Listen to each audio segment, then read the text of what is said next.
주목, 근육통, 관절통, 어깨에 결림이 있는 분, 기침, 가래가 잦은 분, 소화불량, 설사가 있는 분, 피로가 심하고 면역력이 약한 분, 불면증, 스트레스로 힘든 분, 목과 쉬는 독성 청산갈이 있습니다. 반드시 제거. 위장이 약하면 공복 피하기, 변비가 있으면 과용 금지, 하루 2에서 3잔 적당량만, 당뇨 환자는 설탕 대신 꿀 사용, 모과청은 모호과 설탕 1:1, 씨 제거 필수 한 달 숙성, 모과차는 말린 모호과 뜨거운 물 10분 우리기, 모과생강차는 모호과 생강조합 감기 소화에 특효, 모과주는 모호과 소주 3개월 숙성 간질환자 금지, 동의보감이 말하는 모호과 성질은 따뜻하고 근육과 뼈를 이롭게 하며 습기를 없애고 오래 먹으면 머리카락이 검어지고 얼굴빛이 좋아진다. 가을이 깊어갈수록 산과 들에는 노랗게 물든 열매 하나가 눈에 들어온다. 거칠고 투박한 껍질, 울퉁불퉁한 모양. 하지만 그 속에는 향긋한 내음이 은은히 배어있다. 이 열매의 이름은 바로 모과. 어물전 망신은 꼴뚜기가 시키고 과일전 망신은 모과가 시킨다는 옛 속담이 있다. 겉모습이 그만큼 투박하고 못생겼다는 뜻이다. 하지만 누군가는 말한다. 모과는 먹는 과일이 아니라 향기로 기억되는 과일이다. 그 말처럼 모과는 단순한 열매가 아니다. 세월의 향기를 머금고 인간의 삶을 위로하는 치유의 선물이다. 모과나무는 봄이면 연분홍빛의 꽃을 피우고 여름엔 푸른 잎 사이로 작은 열매를 맺는다. 그리고 가을이 깊어질수록 황금빛으로 물들며 세상의 향기를 퍼뜨린다. 조선시대의 사람들은 그 향을 방 안에 걸어두었다. 습기를 막고 공기를 맑게 하며 마음을 안정시켜준다고 믿었기 때문이다. 동의보감에서는 모과를 이렇게 기록하고 있다. 성질은 따뜻하고 맛은 시며 독이 없고 각기병을 다스리며 술독을 풀고 갈증을 먹게 하며 근육과 뼈를 이롭게 하고 습기를 없앤다고 했다. 여기서 말하는 각기병은 단순히 다리의 병이 아니라 오랜 시간 서 있거나 걸어야 했던 농부들, 무거운 짐을 나르던 상인들, 그리고 긴 여행을 떠나야 했던 선비들.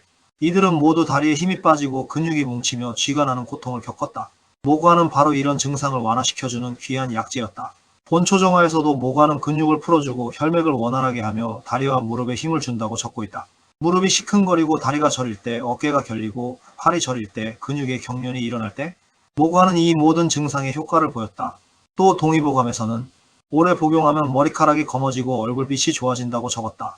이는 현대적으로 해석하면 혈액순환이 좋아지고 노화 방지에 도움이 된다는 뜻으로 볼 수 있다.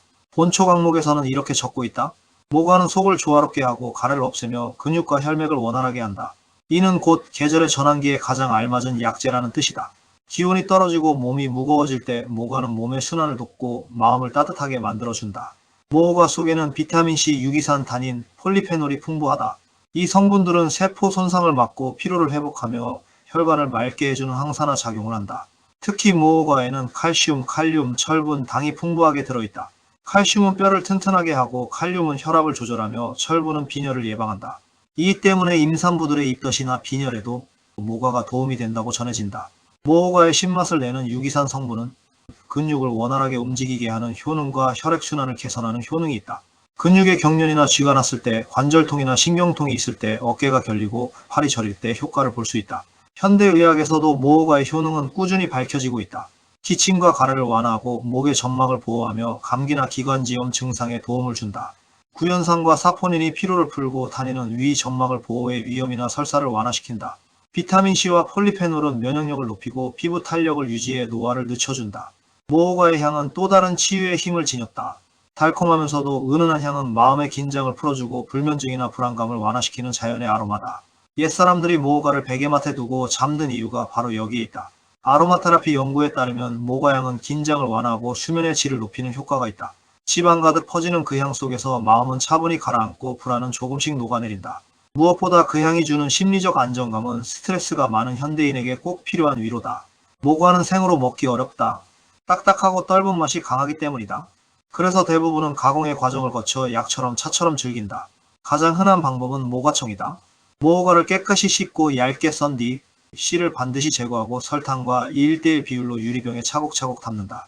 상온에서 며칠 숙성시키면 진한 향이 배어들고 한 달쯤 지나면 황금빛 모과청이 완성된다. 이 청을 뜨거운 물에 타서 마시면 기침과 피로가 사라지고 몸이 따뜻해지는 느낌을 받을 수 있다. 또 다른 방법은 말린 모과로 차를 끓이는 것이다. 끓는 물에 모과를 넣고 10분 이상 우려내면 은은한 향과 산뜻한 신맛이 어우러진 모과차가 완성된다. 이때 생강을 함께 넣으면 더욱 좋다. 모과와 생강은 궁합이 잘 맞는 음식이다. 둘 다 몸을 따뜻하게 하고 기침을 먹게 하며 소화를 돕는 효능이 있기 때문이다. 특히 감기 기운이 있을 때나 배가 차가울 때 모과 생강차 한 잔이면 금세 몸이 풀린다. 식후 한두 잔이면 충분하며 하루 3잔 이상은 권장되지 않는다. 모과주도 있다. 씨를 제거한 모과를 소주에 담가 3개월 이상 숙성시키면 맑은 빛과 향이 일품인 모과주가 된다. 하지만 간 질환이 있거나 고혈압 환자는 피해야 한다. 모과잼 또한 훌륭한 간식이 된다. 모과를 설탕이나 꿀과 함께 끓여 푹 졸이면 향긋한 잼이 완성되고 빵이나 요거트에 곁들이기 좋다. 이때 꿀을 쓰면 단맛은 부드럽고 모과의 약성이 더욱 온화하게 전해진다. 모과를 섭취할 때는 몇 가지 반드시 주의해야 할 점이 있다. 1. 모과 씨는 반드시 제거할 것. 가장 중요한 주의사항이다. 모과 씨에는 시아나수소 즉 청산가리 성분이 들어있다. 이는 독성 물질로 다량 섭취하면 현기증, 두통이 생길 수 있으며 심할 경우 의식불명이나 사망에 이를 수도 있다. 모과청을 담그거나 모과주를 만들 때 또는 모과차를 우릴 때 반드시 씨를 제거해야 한다. 고열로 끓이면 일부 독성이 제거되기는 하지만 애초에 씨를 빼는 것이 가장 안전하다. 2. 위장이 약한 사람은 공복 피하기. 모과의 산 성분이 위를 자극할 수 있다. 위장이 약하거나 속이 자주 쓰린 사람은 공복에 마시지 말 것. 식후에 마시는 것이 좋다. 산변비가 있다면 주의. 탄닌 성분이 많아 변비가 있는 사람은 과용을 피해야 한다. 모과는 설사를 완화하는 작용이 있어 경우에 따라 변비를 악화시킬 수 있다. 4. 당뇨 환자는 설탕 대신 꿀이나 스테비아. 당뇨 환자는 설탕 절임 형태의 모과청보다는 꿀이나 스테비아를 활용한 방식으로 만드는 것이 좋다. 5. 적당히가 최고. 하루 2~3잔의 모과차면 충분하다. 모과는 성질이 따뜻하기 때문에 몸이 열이 많거나 위장이 약한 사람은 과음하지 않는 것이 좋다. 모든 것은 적당함이 가장 좋은 약이다. 모과는 옛사람들의 생활 속에서도 특별한 의미를 지녔다. 조선시대 양반가에서는 모과를 방 안에 걸어두었는데 향이 공기를 맑게 하고 마음을 정화한다고 믿었기 때문이다. 시집가는 딸에게 모과를 선물하기도 했다. 모과처럼 향기로운 여인이 되라는 의미가 담겨 있었다. 시인 윤선도는 이런 시를 남겼다.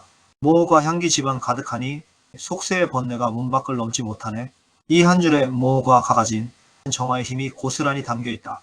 겉은 거칠고 투박하지만 속은 향기로 가득한 열매에 그 모습이 마치 사람의 내면을 닮아 있다.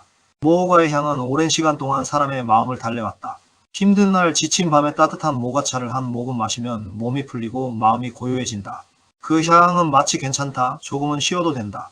그렇게 속삭이는 듯하다. 가을에서 겨울로 넘어가는 시기 따뜻한 물에 우린 모과차 한 잔은 단순한 음료가 아니라 자연의 온기가 스며든 한 모금의 위로다. 그 향은 피로한 하루를 감싸고 그 맛은 마음에 찌든 먼지를 천천히 씻어낸다. 가을이 지나고 겨울이 오면 모과는 서서히 그 빛을 잃어간다. 하지만 그 향기만큼은 오래 남아 긴 겨울 밤마다 우리의 숨결을 따뜻하게 감싼다.